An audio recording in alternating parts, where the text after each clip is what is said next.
Holiday homecoming of sorts. A man who was homeless is now back with his family who had no idea where he was.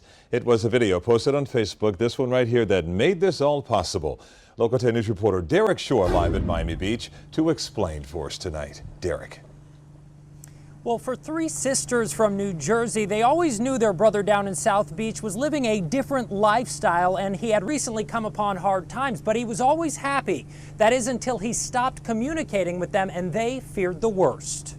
Nobody looks at them, nobody talks to them, and they're people. But Valerie Navarrete is an advocate for the homeless in Miami Beach, including Jerry Blake. At first it was devastating, but you learn to live with it. Recently, Jerry happened to be sitting next to another homeless man as Valerie produced an online video. It's when he turned and he said, Jerry. Okay, Jerry. I'm Tom, that's Jerry. And my son with the iPod, turned to him for about a second. Little did she or anyone know that one shot, that one pan over, would change everything for Jerry and a family searching for him all the way in New Jersey. But when we heard the laugh, we knew it was him immediately. It turns out Jerry's three sisters had been in turmoil. It was just the most helpless feeling, knowing that someone that you really loved and that you just never thought you'd never see again could vanish. 3 months prior, Jerry had stopped responding on Facebook, his way of keeping in touch. It turns out his library books had been stolen and he was unable to pay the fine, so he could not use the library computers. Really thought he was dead, was waiting to get the call from the morgue. His sisters called everywhere, finally reaching Miami Beach police officer Isidro Yamoka,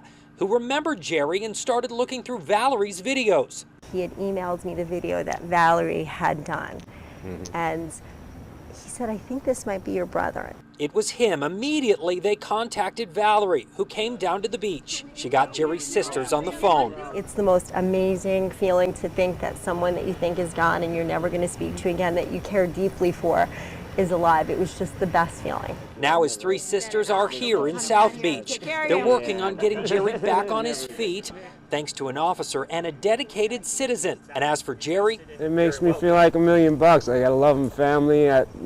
Basically, they would have done anything, and they did. And today, Jerry opened a bank account, got his state ID back after it was stolen in that heist where he lost his library books. The next step will be to figure out a permanent spot for him to live, but he promises to stay in touch with his family. We're live in South Beach. Derek Shore, Local 10 News.